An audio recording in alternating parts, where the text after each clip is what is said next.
Welcome to the first Inimitable Black Woman episode of 2021. And we in here.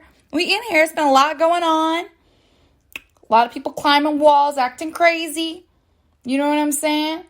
Taking podiums, putting their feet on people's tables. You know what I'm saying? A lot going on in 2021, but this is going to be an amazing year and a good year.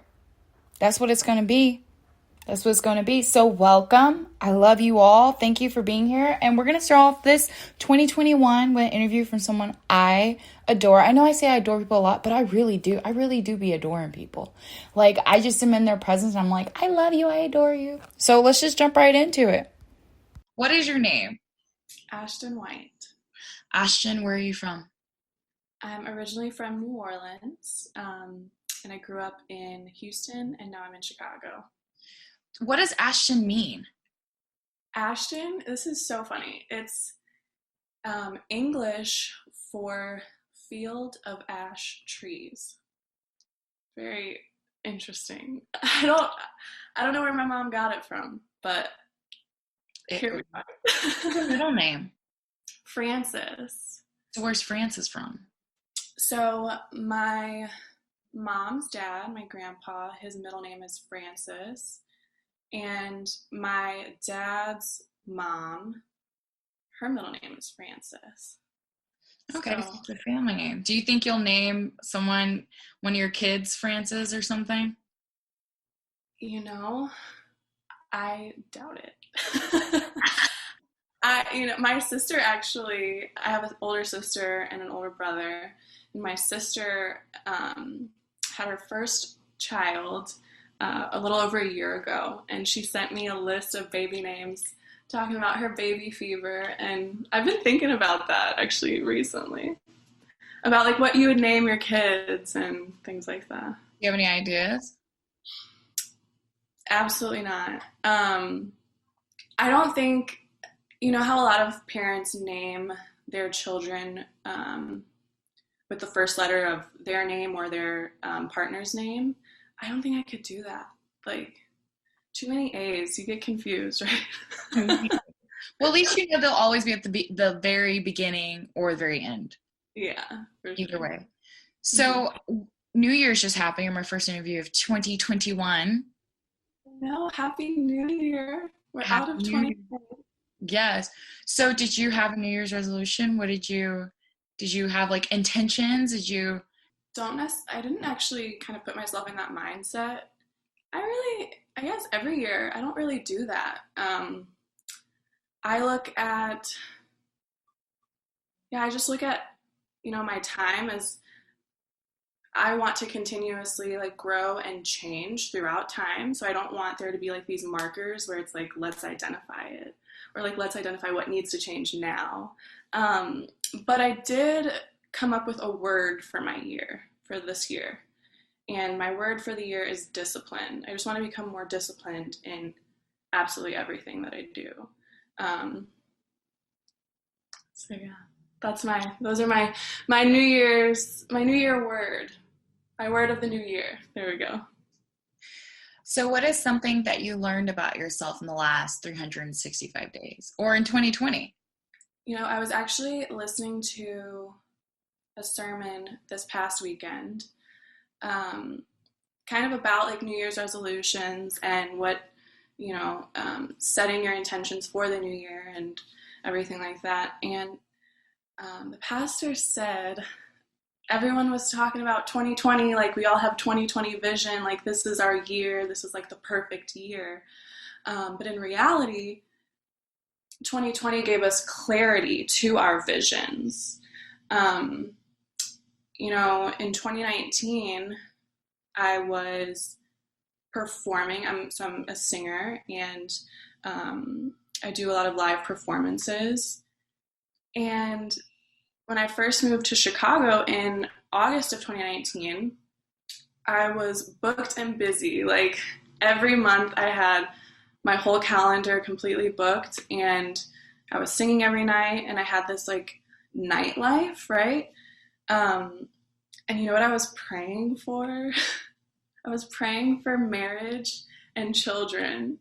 And 2020 comes, all of the venues close. Um, so I was out of a job pretty much. I'm a songwriter and I put out music, but that doesn't make me enough money to take care of myself. So I actually started nannying, and I've nannied before in my past, but the most beautiful way to have like a prayer answered, like God gave me a marriage and kids in a different way. You know what I mean? So through that, like I definitely have realized and understood that, um, you know, I have so many goals that I want to achieve before I get to that point in my life. And I thought that I was ready for marriage and children at the beginning of 2020 and looking for, the person that I was going to marry or whatever else. But in reality, I got clarity on,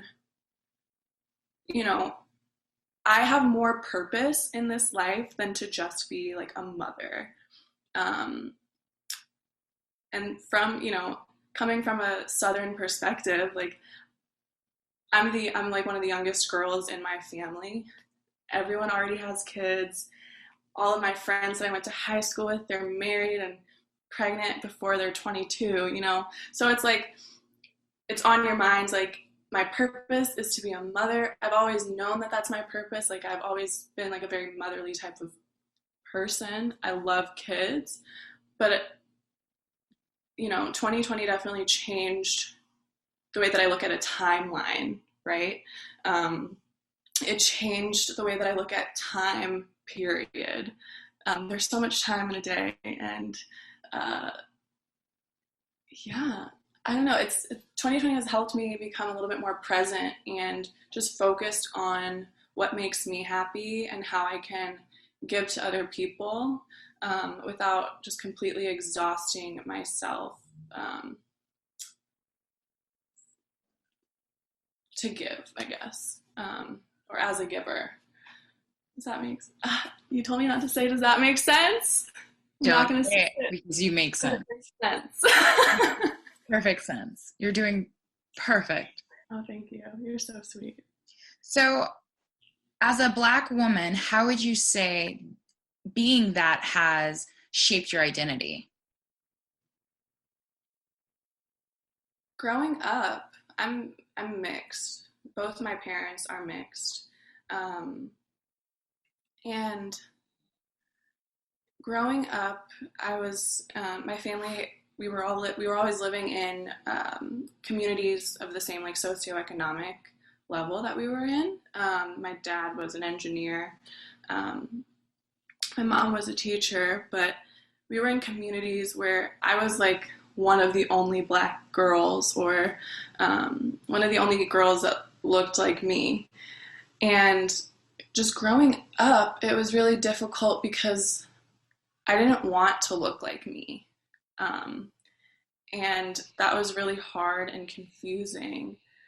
And I think this past year, it's been a blessing for me to be able to connect with my Black culture and like who I am as a Black woman. And I will forever love the fact that you introduced me to the word inimitable, because we're all different. Black, white, whatever. We're all different within those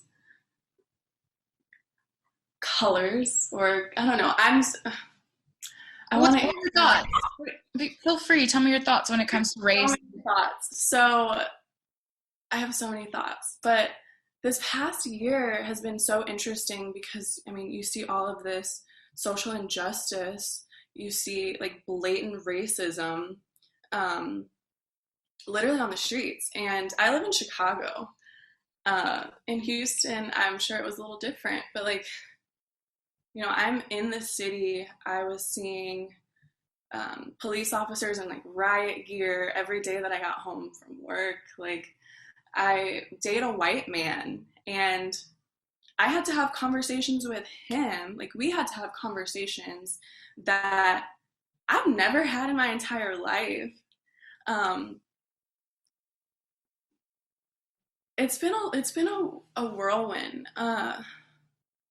It's been kind of crazy actually, because I want to do my part to be a voice for Black women and Black people, and I want to do what I can to support the cause and everything. Uh,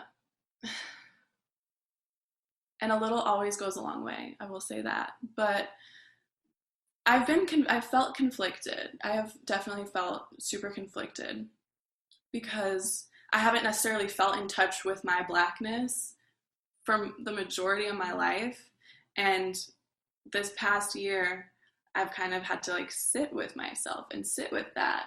And I'm dating a white man, and to tell him like, if you want to marry me and if you want to have kids with me, you understand like your child will be Black, and the world will look at them just differently because of that. Are you equipped like mentally for that?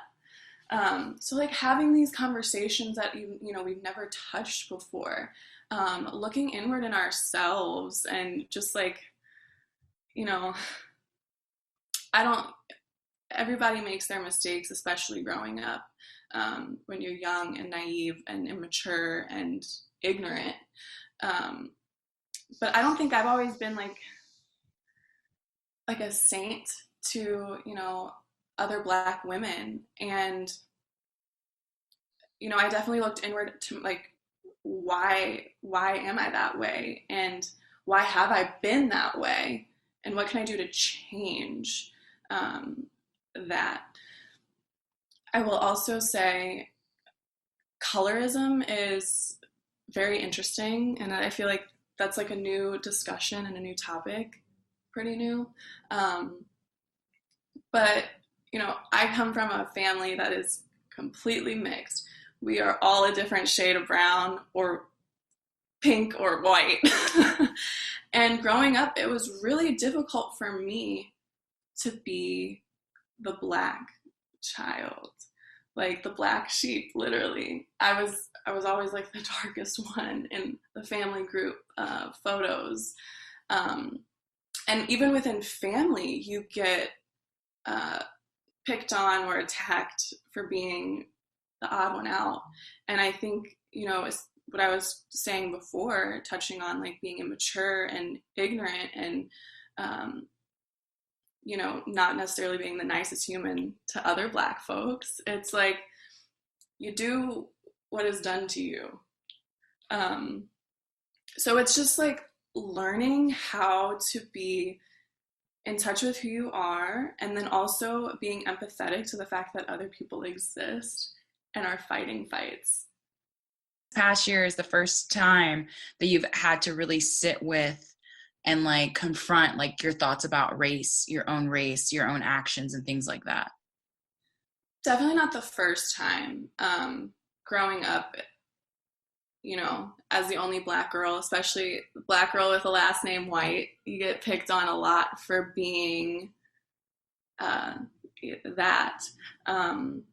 I've always been told that I'm like too white for a Black girl. So, the white girls thought I was like too Black. Oh wait, sorry, hold on, let me get that straight. White girls thought I was like really white for a Black girl, but too Black for the white girls. And the Black girls thought I was too white to be a Black girl, but like too Black for the white girls. So it's like, where do I fit in? So I definitely have struggled with just like finding like-minded people and people that are just like me in general. Girl, I've struggled with my hair and, these standards of beauty, straightening my hair, completely just chemically damaging my hair to try to fit this mold that I am not meant to fit in. Yeah, I've definitely struggled with dating, in high school. I've had a few white boyfriends in my life, and meeting the parents is always, it has been something that is like a hit or miss. I've walked into someone's home and first thing that came out of their mother's mouth is, "Oh, she's black." Okay, I get it. Um, or, sitting down at a table with a family and having these very touchy conversations where it's just like, I shouldn't be here anymore. Do you know what I mean? So I've definitely dealt with it. But as far as this year, I think what makes it different for me is that I got really, like everyone, right? Tired of just seeing people dying on my telephone, and being away from family, like completely being isolated. And when I look at those videos, the first person I think of is my brother. I think of my father. I think of every uncle and cousin that I have, and not being able to just like hold somebody and just like, I don't know. It's been hard and different because I'm just away from my community. And, I've had to just like learn a lot within the confines of these four walls that I'm sitting in. What do you think has been the biggest benefit of you being on your own like this? I absolutely love it. I am a bit of a loner, I'm not gonna lie. I like can totally be alone. Um, but benefits? Did you say benefits of being Mm-hmm. alone? I've learned how to cope for sure. Um, I think, well, I'd love to talk to you about this. I actually have struggled most of my life with mental health and depression, anxiety, suicidal thoughts, and tendencies. And in 2019, I actually was in a mental hospital for a week. I admitted myself I didn't feel okay.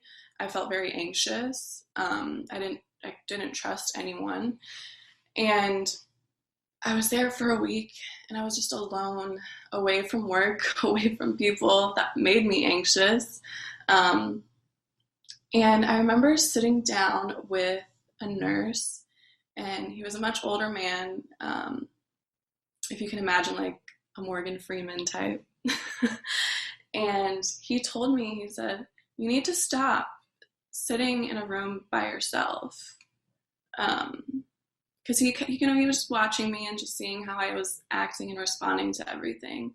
You're in a completely different environment when you're in a mental hospital like that. And I told him, I think you're wrong. I think one of the issues with a lot of the people that are in here is that they don't know how to sit with themselves. They don't know how to be alone. A lot of the people that I was in there with were withdrawing from heroin and, had serious issues, or were addicted to substances that put them in there. And I just told him, like, the fact that I can peacefully sit alone is actually giving me so much joy, that I can be away from certain people and certain voices and certain energies. So within that experience, I learned that I already had all of the tools that I needed to like cope in situations that, when I would get anxious or whatever else, like I had all of the tools with me internally. But having that time alone, those 7 days alone, just reinforced that I had those tools. Before coming into this lockdown that seems to be never ending, I was a little nervous. Like I had a small glimpse of like nervousness of like, what am I gonna do? Like we don't know how long we're gonna be, alone. But I just was reminded by my experience of in 2019 that like I have everything that I need.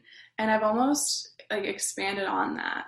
And I've grown in a lot of my creative ways, songwriting, art, fitness, cooking, baking. Like I love being active within the home. So those outlets have definitely helped with a lot of, my anxieties or whatever else throughout this time, for sure. Did you always know that you were dealing with depression? Was there like a certain time in your life that you recognized that's what I'm struggling with a little bit? I don't, when I was 13 years old, I started like really self-harming, and I didn't like that I was doing it, and I didn't know why I was doing it. But like I said about, coping with anxieties, that's how I coped. I literally hurt myself to feel, it was like a distraction to not feel the hurt that I was feeling in, other areas in my life. So it distracted me from that. But I was 13 years old. I started self-harming when I was like 11. And when I was 13, it got to the point where I was like doing it so much that it just was like, what is wrong with me? Like, I know this isn't right. I know that, people aren't doing this. Like, friends aren't doing it. Like, people aren't doing this on a daily basis. What is wrong with me? And I did turn to my parents. And I will say that I didn't get the reaction that I was hoping for. Like, I was doing research to actually go to a school. Well, it's like kind of like a summer camp setup. And it's Christian based, and they do a lot of like group activities. It's in the middle of nowhere, Texas, and it's for middle schoolers and high schoolers, like troubled teens. So you live there, it's like a boarding school kind of thing, or like a boarding home, and then they shuttle you to like the nearest school that, middle school or high school in the area. And I wanted to just go so bad. Like, I wanted to understand other kids like me. I wanted to get away from the things that, the environments that were encouraging me to self-harm. And I like so badly just wanted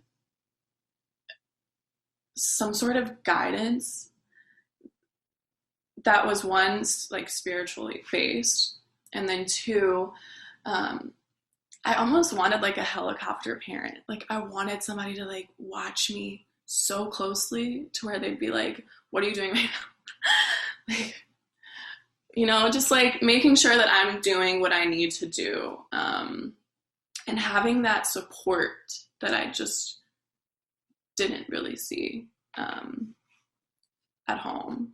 Not that my parents weren't supportive, but, it's life. But I continued to self-harm throughout high school. I did go to therapy a few times. I was hospitalized a few times for, some of the things that I did to my own body. And actually, this is really crazy, Donna. 6 years ago today, I told one of my best friends at school yesterday, 6 years ago, I tried to commit suicide. And I didn't go through. And the next day, which was today, 6 years ago, I talked to my friend, Zori, about how I was feeling and like what I had tried to do. And she is literally like the love and light of my life. And I've never met a 17-year-old girl that was so just excited about the future and excited to live. And she just spoke so much life and love into me. The type of life and love that like I've never heard in my entire life. And I don't want to cry right now, but I might shed a couple tears. And that was literally one of the last conversations I actually had with her. January 7th, 2015, she passed away in a car accident with two of our other friends. She is like one of the people that like should have never left this world so young. I don't think anyone deserves to leave the world so young, but she just had so many plans for the future and so many plans for her life. And after she passed away, obviously I was so depressed, and I struggled with this idea of like, why wasn't it me in the car? Why wasn't I there? Why did it have to be her? Why did she have to leave? Because she wants to live life. But I'm so thankful for that conversation that we had in her car today, 6 years ago, because she is literally why I'm living in Chicago. She is like why I have chased every single goal that I've like set for myself. And I am excited and so glad to say that I have not hurt myself. I've not thought of hurting myself in 5 years. And I'm going to keep going because it is not up to me. It is not up to you. It is not up to anybody for when you leave this earth. That is God's decision, and that's that. And I know that. But yeah, I've definitely struggled with my self-harm and depression and anxiety, but I will forever continue to overcome that. Forever. So, If you had the attention of the entire world, what would you say? You know, I've already told you this. So you gotta tell me again. And it could change. Maybe it's different. Maybe it's not exactly like the first time. You know what? You have to keep waking up every single morning because there is someone somewhere who depends on you, your love, your light, and your strength. And I believe that wholeheartedly. And that is why I wake up every day. Ashten, I can't sing like you, but I'll try. I love her. She's so sweet. All right, so if this is your first time here, go listen to past interviews. There's a lot of interviews from other amazing women like Ashten who have amazing stories and come from different ways of being, all of that. They're all dope. Go check it out. Check out the video of this on my IBW Instagram at the IBW. Check it out. Comment, share. As always, that's how I get the word out about this interview, is through you guys sharing. If you want to share your story with me, if you're a Black woman, or if you're someone who knows a Black woman whose story you would love for me to hear, please hit me up at info@theibw.com. Yeah, I think that's right. info@theibw. Maybe that .com isn't there. I don't think that .com is there. Okay. info@theibw. There we go. I think that's it. You know what? I should check. Just checked. It's info@theibw.com. Glad I did that. Okay. Other than that, please go follow Ashten. Her Instagram is at Ashten Francis White. It's in the show notes too. Go listen to her music. She's super talented. And just go show her some love on her page if you enjoyed her interview. Other than that, y'all have a great January 2021, and we'll see you soon. Because this is released bi-weekly, so I'll be coming with another one. And sometimes during the odd weeks, I just release other interviews, conversations with Black women, because this is all about hearing our voice, creating a space for y'all to just express and to be. So, yeah. Enjoy your week. Love you. Bye.